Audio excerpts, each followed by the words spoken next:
guys, my name is Patricia, also known as God's Design, here on YouTube, and welcome to my channel. So this video is going to be another installment into my reflection series. If you are unfamiliar, I will go ahead and leave a playlist down in the description bar so you can get all the way caught up.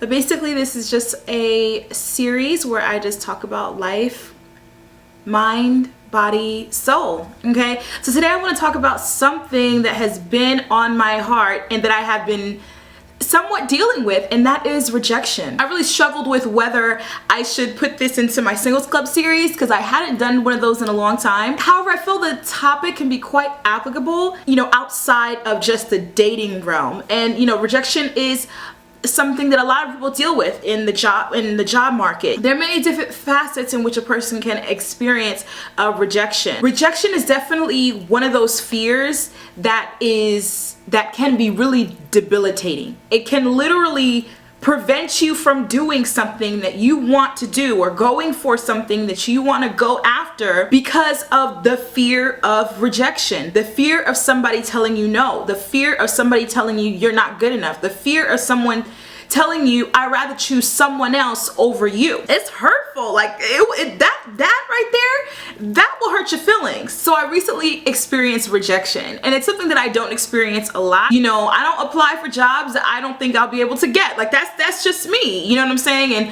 I don't pursue things that I don't think that I'll be able, or there's a good possibility that I will acquire, which is a problem because risk taking, that's another video, okay? However, I recently experienced rejection, and not in the classic way that you would think. If I could get into the story, I know some of you guys, well, that's not rejection, but here's the thing. There's a difference between what actually happened and what you perceive to happen. Just because it's not what actually happened doesn't mean it doesn't feel real to the person. So last week, I felt rejected, a feeling that I don't feel often. And because it's something I don't feel often, I didn't know how to take it. I was telling a friend of mine, I was like, I just feel some type of way. I'm not sure how I feel, I just feel some type of way. I needed time to process what it was that I was feeling. So I did some processing, I did some sifting, I did some exposing, and I kind of want to help you guys who may be dealing with rejection on any level and in any way. I want to talk us through this. The first thing I want to say is that rejection has little to do with you. Rejection has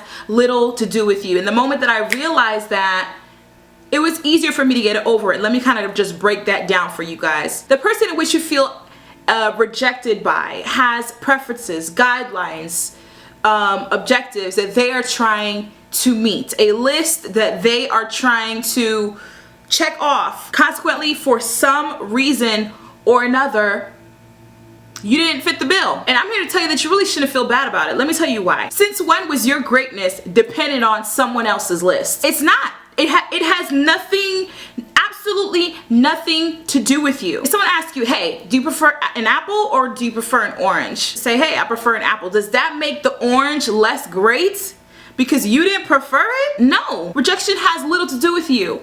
And it's more about someone else's preferences. It doesn't make you less great because someone did not prefer you. Someone did not choose you. So once I realized that my greatness was not dependent upon someone else's list, I was like, hey, just because they preferred apples doesn't mean this orange ain't fly. Number two, realize that this person, this company, this entity just has vision problems. Not everybody has the opportunity to see your true value and your true worth. A company honestly may not get to see how great of an asset that you'll be within 5 minutes on the phone during a phone interview, or 30 minutes in person, or even by your resume. They may not truly be able to grasp you as a person. You have a short amount of time to tell this company that you're going to be an asset. Not only are you going to be an asset to them, but you're going to be the best asset over anyone else that walks in this room. And unfortunately, sometimes that's not enough time for somebody to really see your value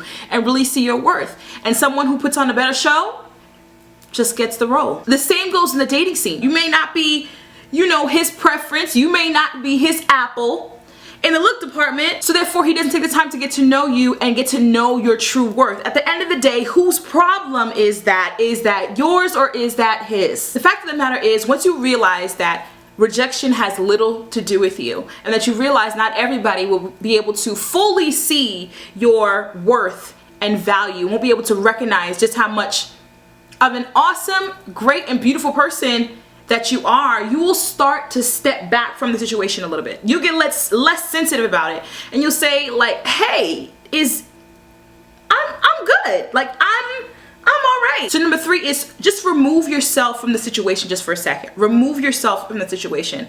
And here's the thing you got to realize.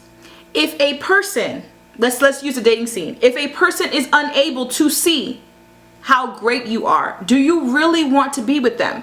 You'll start to realize, like, wait a minute. Not only don't you want me, but I don't want you either. When you're in the job market, do you really want to work for a company that doesn't realize how much of a benefit that you are to them? And number 3 is take a moment to step back. Once you realize that this got little to do with you, and clearly they can't see how great you are, it clicks. Like once you really realize that this has nothing to do with me, you think to yourself, like gosh, well, you know what? It's cool, because I don't want to work for someone who doesn't know how great I am, doesn't know how much of an asset my educational background is and my experience is. I don't want to be with someone that doesn't see how much of a caring and wonderful person I am. I don't want to be with a person that is just focused on looks and who is super superficial. I don't want someone like that in my life. I don't want to work for a company like that. We get super in our feelings when it comes to rejection. And here's why it's a really dangerous place to be. You start to nitpick at yourself, like, well, what's wrong with me? Just because a person prefers apples over oranges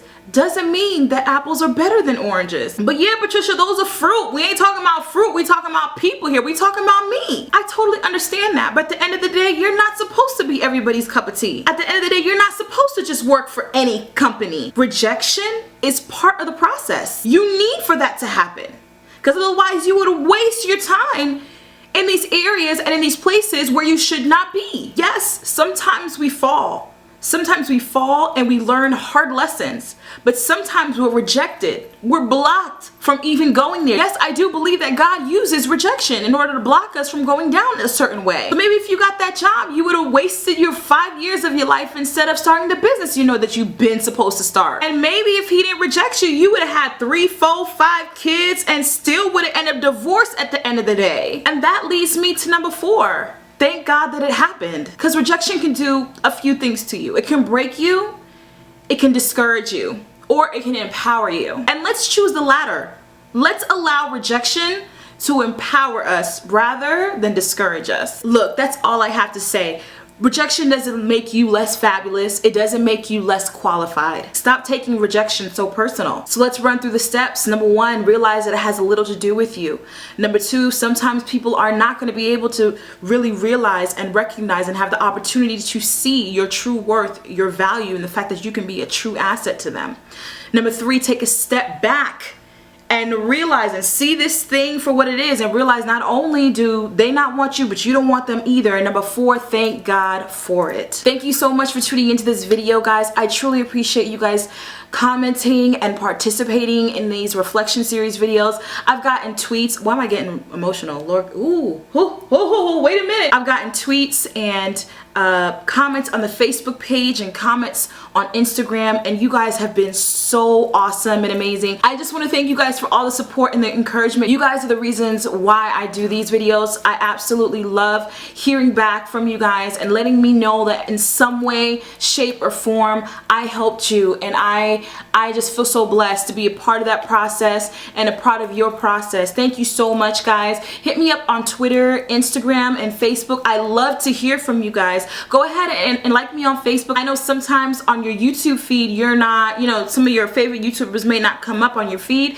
If you like me on Facebook, I actually post every video on both my channels over to Facebook, so there's no way that you'll be able to miss it. Follow me on Instagram, to keep up with me in between these videos, and on my vlog channel too. You guys get to see my life outside of the videos here on this channel. I love you guys so much. I really pray you guys are well and in good spirits whenever it is that this video meets you, and I'll see you guys next time in another video. And as always, God bless.